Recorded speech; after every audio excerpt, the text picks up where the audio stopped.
Muito bem, então vamos agora para a nossa segunda parte da aula. Nós já vimos aí o modelo em camadas e nós vimos aí uma comparação entre o modelo OSI e a arquitetura internet ou o modelo TCP/IP. Agora vamos ver mais especificamente os protocolos de comunicação de dados da arquitetura internet, do TCP/IP. Então, como objetivos para essa segunda parte, esperamos que você possa reconhecer os principais protocolos de aplicação das redes da arquitetura internet, ou TCP/IP, entender um pouco melhor as aplicações do tipo cliente e servidor, relacionar as aplicações de rede que fazem parte do nosso cotidiano. Então é isso que esperamos. Então vamos para os protocolos mais conhecidos. Bom, nós já tínhamos visto isso aí na primeira aula, na semana passada, e o protocolo é um conjunto de regras, que vai descrever a forma como é que essas entidades comunicantes, ou como é que os hosts se comunicam, como é que as aplicações, mais específico nesse caso, como é que elas funcionam, quais são as palavras mágicas, quais são os códigos que devem ser trocados entre as aplicações. Bom, temos aqui um exemplo que é o exemplo de um e-mail. Então, o e-mail ele tem algumas regras. Eu tenho o destinatário, tenho que escrever lá o nome da pessoa, usar o símbolo de arroba para separar o domínio, colocar lá na frente qual é o domínio para encontrar essa pessoa. Tem que colocar a origem, o remetente. Tem que colocar o assunto. Posso colocar anexo se eu quero transmitir algum tipo de arquivo. E por final eu escrevo lá uma frase, eu escrevo qual é o conteúdo desse e-mail antes de enviar. Então esse é meu protocolo. Eu tenho obrigatoriamente que acrescentar essas informações antes de enviar o e-mail. Tem que inserir o endereço, senão esse e-mail não chega ao destinatário corretamente. E essa é a forma que o usuário tem de estabelecer suas regras de envio de e-mail. Bom, vamos ver então aqui agora os protocolos da aplicação. No TCP/IP nós temos vários protocolos que são associados à internet, várias aplicações. Cada uma dessas aplicações e esses protocolos, esses conjuntos de informações, essas regras, elas estão identificadas num documento chamado de RFC, Request for Comments. Então, para eu descrever, por exemplo, como é que funciona o e-mail, eu vou decidir que tem que colocar um arroba lá para separar o nome do usuário do domínio. Bom, isso é escrito num documento e é repassado por IETF através de um Request for Comments. Cada aplicação na internet possui um documento descrevendo como é que ele funciona. De forma que, se eu quiser, por exemplo, inventar um novo browser para atender a aplicação de HTTP, o acesso à web, eu posso colocar o meu browser de forma colorida, verde, amarelo, colocar os ícones de endereçamento na parte esquerda, direita, inferior, no meio, enfim. Eu posso variar do jeito que eu quiser. Mas os campos obrigatórios de endereçamento, de acesso à página, de plugins, enfim, devem ser respeitados, porque estão descritos dentro de um documento conhecido por RFC. Bom, os mais conhecidos da internet são esses: o HTTP, o Hypertext Transfer Protocol, o FTP, File Transfer Protocol, o SMTP, Simple Mail Transfer Protocol, e o DNS, Domain Name System. São esses quatro que nós discutiremos aí a seguir. Bom, cada aplicação ela trabalha num modelo semelhante a esse que nós vamos mostrar nesse desenho. De um lado eu tenho o cliente tentando acessar um servidor através de uma conexão. Observe que eu coloquei aqui a conexão de uma forma tracejada. Por quê? Porque não existe um fio, não existe um meio físico que liga esse cliente a esse servidor. Aqui nesse tracejado, o que existe é um emaranhado de conexões. Por exemplo, se você estiver conectando um computador seu aqui no Brasil e um outro aqui na China, no servidor que está localizado na China, não existe um cabo ligando o seu computador a este computador na China.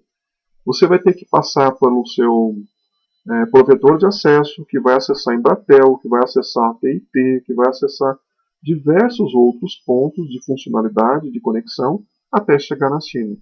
Então essa representação tracejada representa uma conexão lógica entre o computador do cliente e o computador do servidor, e não uma conexão física.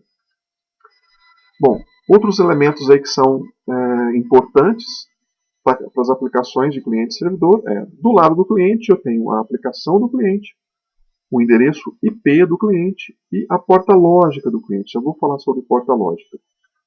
Do lado do servidor eu também tenho a aplicação do servidor, o endereço IP do servidor e a porta lógica do servidor. Exemplo de aplicação do cliente. Vamos supor que essa aplicação aqui seja o cliente tentando acessar um site na internet. O que ele vai usar como aplicação para acessar o site?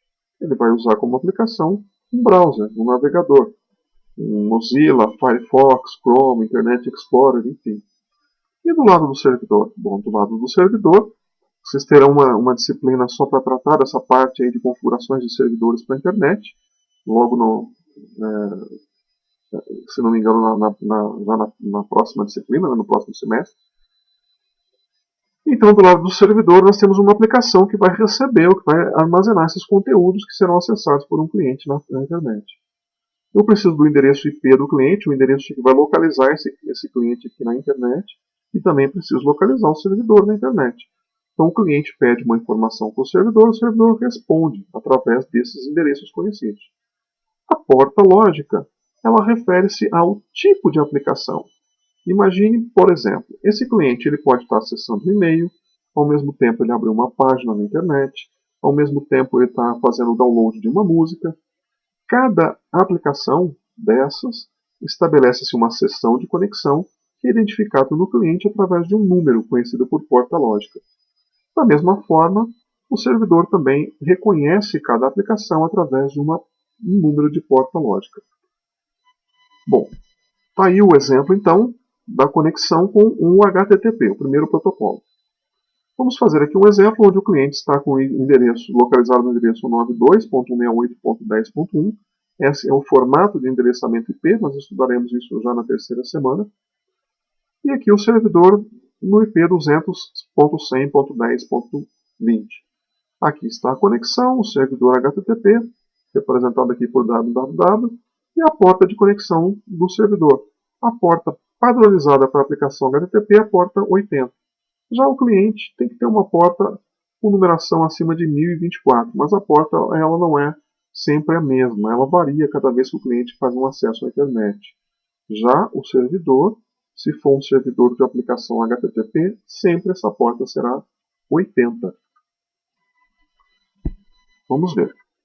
Muito bem. A aplicação do cliente, então, um browser, um navegador, o endereço dele, o IP marcado aí, o 10.1, e a porta lógica, qualquer número acima de 1024. Já o servidor é um servidor Apache ou IS, são os servidores mais comuns para aplicação de HTTP.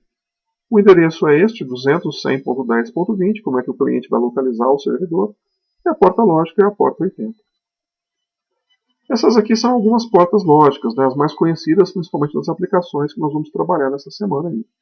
O HTTP tem a porta lógica 80, o FTP a porta 21, o SMTP a porta 25 e o DNS porta 53. Os aplicativos dos clientes definem suas próprias portas, com valores maiores do que 1024, eu já tinha comentado. Olha aí o HTTP funcionando então numa animação. Primeiro, o cliente abre o browser, aqui um Firefox, e digita o endereço aqui do servidor, www.iftm.edu.br. Esse endereço está associado a um número IP. Isso nós veremos na função de DNS, logo mais à frente. Então, eu preciso montar uma mensagem, lembra que são sempre transmitidas as mensagens, onde eu contenha o IP do cliente, o IP e a porta que ele está trabalhando, olha aqui, ó, 192.168.1.1, porta 1040, o IP do servidor, que pode ser escrito diretamente aqui no browser, no navegador, ou então ser obtido através do DNS, nós vamos ver mais à frente, já disse. Então está aqui o IP do servidor e a porta da aplicação, que é a porta 80. E aqui a solicitação de um conteúdo de páginas. Bom, feito isso, essa solicitação é encaminhada para o servidor analisa aquele pedido de informação, monta um pacote ou uma mensagem de retorno para o cliente. Agora observem que eu tenho como o IP de origem aqui o IP do servidor, na porta 80, e o destino, o IP do cliente, na porta 1040. E aqui não mais a informação solicitada, mas agora é o conteúdo que o cliente solicitou que vai ser entregue a ele. Esse conteúdo é entregue ao cliente. Então, é assim que funciona o HTTP. E o que tinha lá dentro? Uma página. Ele acessou aqui a página de introdução aqui do iftm.edu.br. O protocolo FTP. O FTP vem de File Transfer Protocol, é um protocolo para transferência de arquivos. Observe que o modelo é sempre o mesmo. O cliente de um lado, a conexão aqui tracejada, o servidor do outro. Aqui a indicação da porta agora do FTP, a porta 21. O cliente solicita arquivos para o servidor, então é transferência de arquivos. O servidor devolve com os arquivos solicitados. O cliente também pode enviar arquivos. Olha só, então eu tenho duas funções. Ou o cliente solicita arquivos no servidor, ou o cliente envia arquivos para o servidor. Quando ele solicita arquivos do servidor, o servidor, nesse instante, o cliente está fazendo um processo chamado de download. Ao passo que quando ele envia arquivos para o servidor, ele está fazendo o que nós chamamos de upload de dados. Esta é uma função aí do protocolo FTP. O SMTP. O SMTP, protocolo aqui na porta 25, é um protocolo para o envio de e-mails. Só para envio. Nós temos um outro protocolo para recebimento de e-mails. Então, essa aplicação, o cliente prepara um e-mail, encaminha para o servidor, e o servidor vai entregar para o destinatário.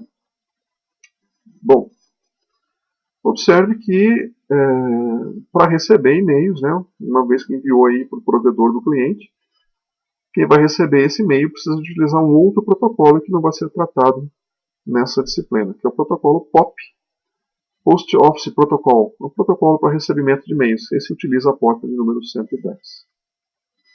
Finalmente, a aplicação DNS, Domain Name System, temos aí novamente o cliente. Naquela primeira figura, lembra que o cliente tentou acessar um conteúdo web escrevendo como endereço de destino. Nessa mensagem aqui nós temos o endereço de origem, que é o endereço do cliente, o endereço de destino, que é o endereço do servidor, e o conteúdo solicitado.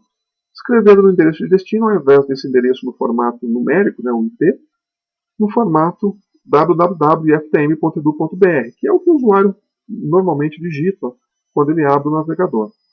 O que é preciso fazer? Bom, o DNS, primeiro, vai ser consultado um servidor, e o servidor do DNS é o da porta 53. A função do DNS é pegar aquela informação na forma textual, www.iftm.edu.br, e traduzir aquilo para um número. Está aqui o IP do servidor. Esse IP vai ser colocado aqui na mensagem, e aí sim eu posso executar a função de HTTP agora. Então, o que o DNS faz é uma tradução, uma conversão de nome de domínio, www alguma coisa, para o endereço IP, nesse formato aqui de números. Então, essa é a função do DNS. Muito bem, alunos, espero que tenham aproveitado aí a aula de hoje. E fiquem atentos para as atividades, façam uma boa leitura do material postado lá no Moodle. E nos vemos na próxima semana.